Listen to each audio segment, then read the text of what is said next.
Should be live. Am I live? I believe you're live. I almost said, am I alive? I really hope you're alive. Okay, good afternoon, everybody. Yes, I'm very croaky, I'm sorry. It's going to be a fairly short session today because I can't talk very, very easily.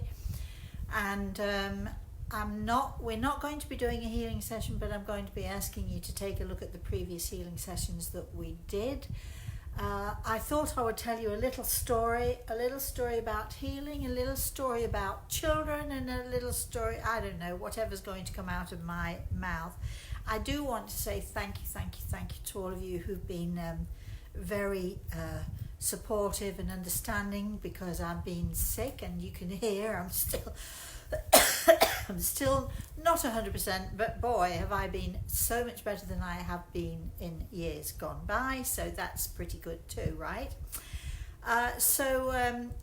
Do we have anyone actually? Yeah, we have 4 or 5 people on. Okay. Kay's on, Nettie's on. Okay, well, hello everybody anyway, and the nice thing about this show is that even though we do have people on live, we also have, which is lovely, we also have, excuse me, lots of people who come in afterwards and watch when it's, because we download it. What do we do, Michelle? We upload it or we download it? We download it from Facebook and upload it to YouTube. See, we do both actually, so we download it and then we upload it.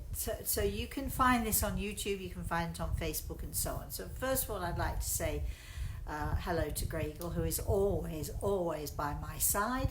I'd like to say hello to Michelle, who is sitting on the floor once again. Say hello, Michelle. Hello, everyone. And she's going to be fielding your questions.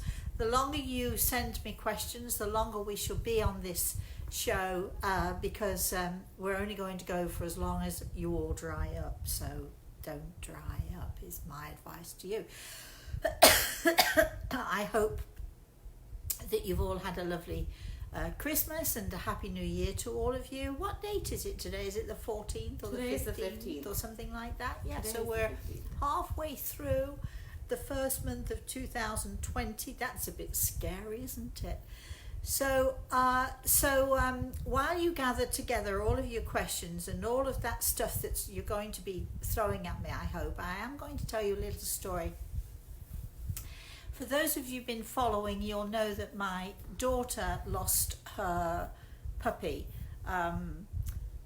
sometime at the end of mid to the end of November. So coming into December was very tricky because Piper is the name of the puppy. Piper was 14 years old, getting on towards 15. That's an awfully long time, and my daughter had her since she was a little thing. And it was very hard for her, and it was also very hard for my grandson Reese, because when you're used to having a puppy in the house, as all of you who are animal lovers will know, when you're used to having animals in your house, whether it's cats, dogs, or even goldfish, whatever you have, whatever your pet is, it's hard when all of a sudden you don't have them anymore. They are missing, and so when you walk through the door, just walking through the door, there's an emptiness that you feel. So it's been tricky. So my grandson was talking to me one night, and he's 6 years old, and he said to me, I said, have you written your list for Santa Claus yet? And he said, no, Mama and I are going to be doing it in a couple of days, but I was wondering, I thought I might sort of write Santa Claus and say that it's okay, I don't want any toys this year if I can just see Piper one more time. Breaks your heart, doesn't it, when little ones say something like that anyway. So we talked about it, and I explained to him that, Santa Claus probably wasn't going to be able to do that for him. And then he looked at me and he said, but Mosey, you see people and you see animals. And I said, I do. And he said, well, will you show me? Will you show me, please, how to see Pi? And I said, when I come, I'll show you how you can see her, or how you can listen for her, or how you might be able to catch glimpses of her from time to time. Now, I'm a great believer in never forcing children into anything like this whatsoever. Just because I believe in the spirit world doesn't mean that everybody else has to do the same thing. And I think it's important, especially with our children, that we don't force our beliefs onto them. We allow them, we give them information. What I did with my daughter was I gave her information about my beliefs, but I also talked to her about other people's beliefs and other people's religious beliefs and ways of life and so on, so that when she was old enough, she could, she could make her own choice. She, however, would see my father sort of from time to time very clearly, and she was able to talk to him and so on, but I never forced her into it. I never, I didn't discourage it, but I didn't particularly encourage it. So when my grandson said to me, Mosey, will you show me how to do it? He's asking. So because he's asking, then I'm willing to go with that gently and carefully and slowly. But when I got to New York, he didn't mention it again. So I waited until he mentioned it, and if he didn't, I would let it go. And sure enough, I think it was the day after Christmas, we were just the two of us sitting on the sofa. His mama was in the kitchen, and he said to me, Mosey, you didn't show me how to see pie. So I said, you're right, I didn't. He said, would you show me now how to see pie? So I said, okay. We got his mum in because I wanted her to share in this example. And the first thing we did, and one of the reasons I'm telling this story is because, as we are sitting and aware and ready for healing, I always say to you all, you remember, sit with your hands, palms upwards on your laps in a receiving position. Close your eyes and let the energy flow through you. Now, I'm dealing with a 6-year-old. I can't talk too much about energy. I can talk a little bit about it. It knows a little bit about energy, but not too much. And I have to make it sort of fairly simple and fairly easy. However, we sit there. And I had a friend also from Canada who was sitting with us. And so we all sat there with our hands, palms upwards. And he's sitting there for a minute, and I'm saying to him, now you just need to just relax, close your eyes, and maybe you'll hear something, or maybe you'll catch a glimpse of something here. And I said to him, when you have dreams or you have ideas or something, or your imagination gets in there and you see things in there, especially when you close your eyes. And so I talked to him a little bit about that. So we were doing this for about 2 minutes. He opened his one eye and he said, I think I can hear her. And I said, okay, well, we're just going to sit quietly and listen and see what happens. And then he said to me, can you talk to me, Mosey, in my ear and tell me what it is I'm supposed to do, and so on. And so he had his first lesson very gently, very carefully. He had his first lesson in how to listen and how to be aware and what to do. So that was fine, and we did it 2 or 3 more times. Every time he asked, I would never suggest it to him. I just wait until he asked. So one night I was babysitting. My daughter was out, and I had to put Reese to bed. And as I put him to bed, his puppy Piper always used to sleep at the foot of his bed. And he looked at me, I'm tucking him in, and he said, Mosey, where is Piper now? And I said, well, where do you think she is? And so we discovered he thought that she was at the foot of the bed, and I agreed that she probably was at the foot of the bed. So he said, can I try again to listen? And I said, of course you can. Now, I want you to imagine this, if you can, if you could possibly imagine this scenario. So he's laid with his head back. He doesn't know how to use a pillow, actually, but he's laid with his head back. The blankets are tucked up. And I said to him, okay, we can try if you like, just for a few minutes, because it is bedtime, but we can try a little bit. What do we do first? And before I'd even got the words out of my mouth, both his arms shot out of the bed. hands palms upwards. He closed his eyes and he smiled and he said, "Is that what we do, Mosey?" And I said, "Yes, that's exactly what we do." We're still waiting to see if he can see. I'm pretty sure he can feel. I'm pretty sure he can sense, because I'm pretty sure this kid has a lot of psychic abilities, as do most children. They're very sensitive and they're very aware of things around them. Be careful if your child or your grandchild has this ability. Most kids do.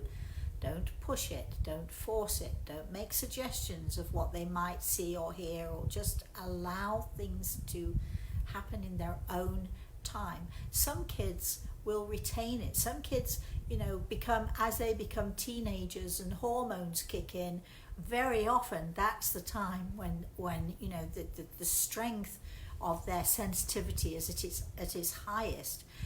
Reese may well be like I am.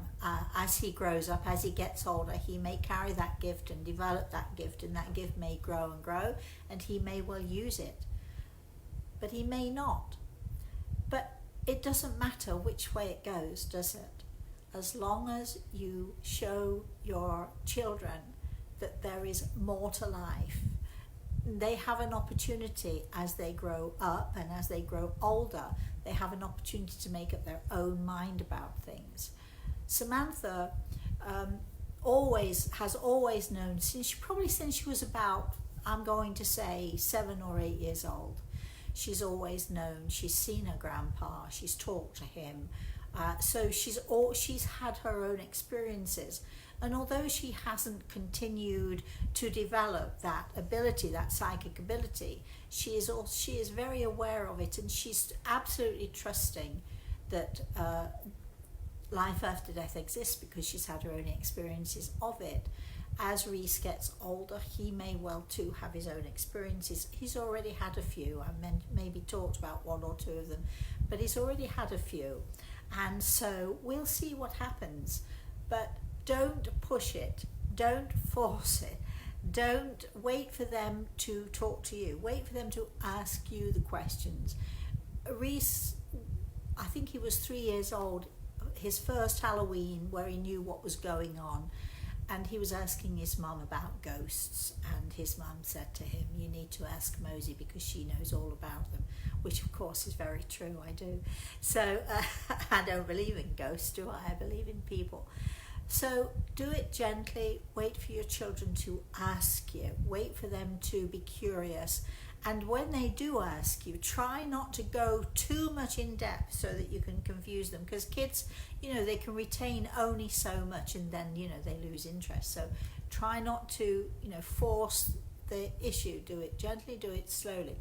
Another of the reasons that I'm actually talking about this is because we do have emails from time to time from people who say to us, my daughter this or my son that, and they sense things, and I think they're psychic, and what do I do now?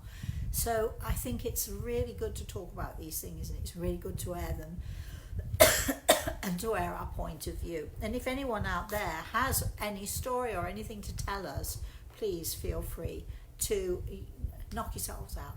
So we are going to be sending healing out. We are going to be doing that. It's just that I've only got so much breath. So Jeff just said that he's glad to hear and see you back and healthy. Oh, good. Right, that's right. Well, yeah, I am, of course. I'm totally healthy. Yeah, I can't move. More healthy. I can't move because my back is killing me, and I can only sit in this one position for not too much longer. But I love doing this, and I thank you, Jeff. I'm glad you're watching. You could have come over here actually and sat on the sofa with me. Let's. Any other questions? Is that it? No other comments? Nettie had that's posted it. that she's glad to see you back, that she's just glad to see you. And Kay had said hello. Good. That's it. And that's it. All right. So that's it then. So please understand, I will be sending healing out. We will be sending healing to all of you out there.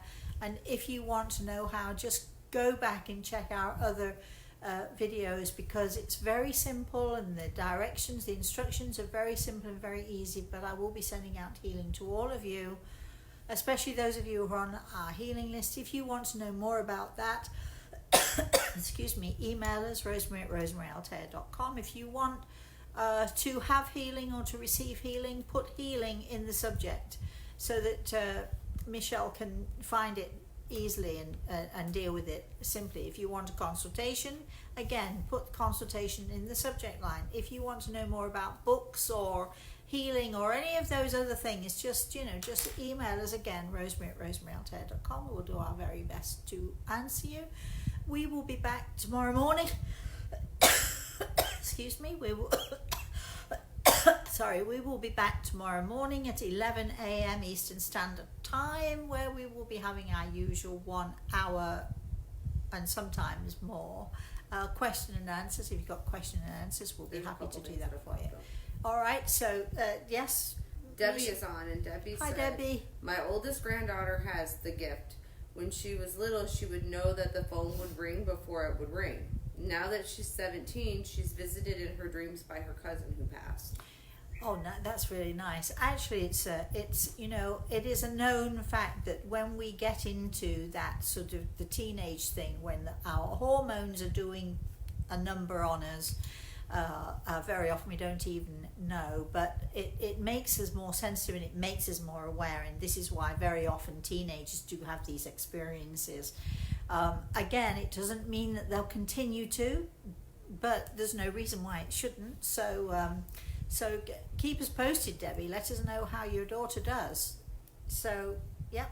And then Jeff Galuzza is on, and he said last year there was a meditation class online with you. Is that happening again? There was? Mm-hmm.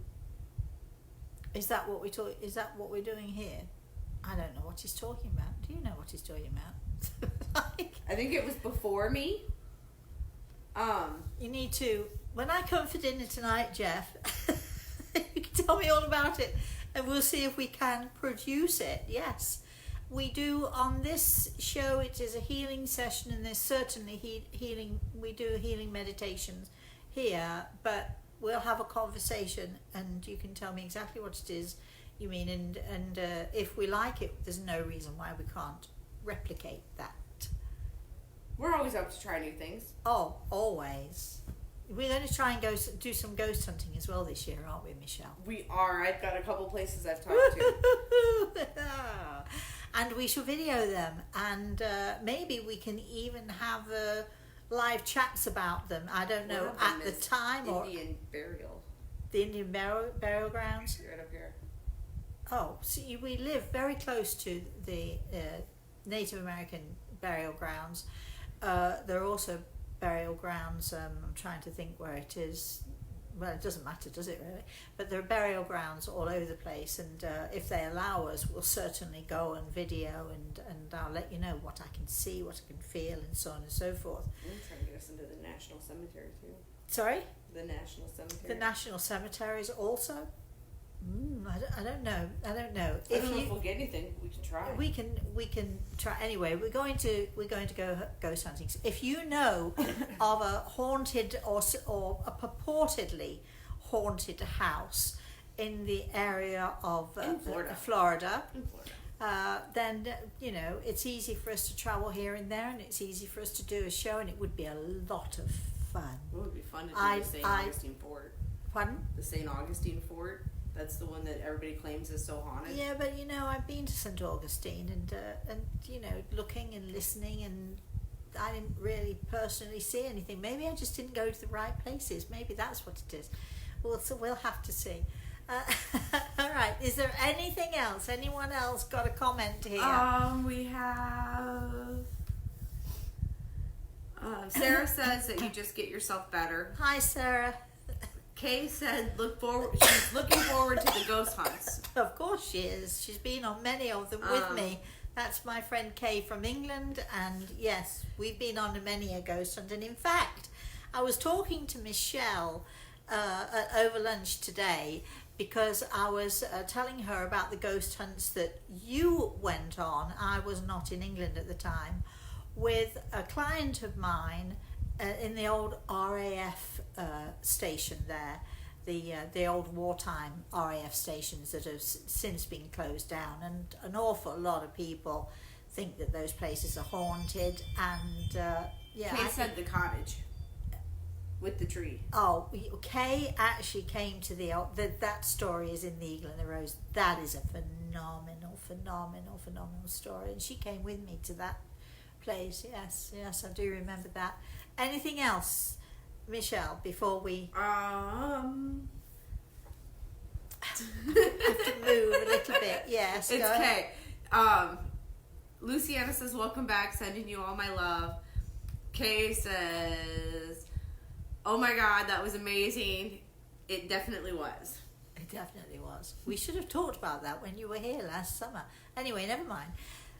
Anything else we've got here going? That's all we've got That's right it. now. So we just thought we'd sort of pop in, make an appearance, because it's been, a bit since before Christmas, I do believe, right? Yeah, well, we did before Christmas. So we thought we'd better pop in, otherwise you might think I'm no longer doing any of this, or that I'm no longer here, or where else would I be? Full stride now.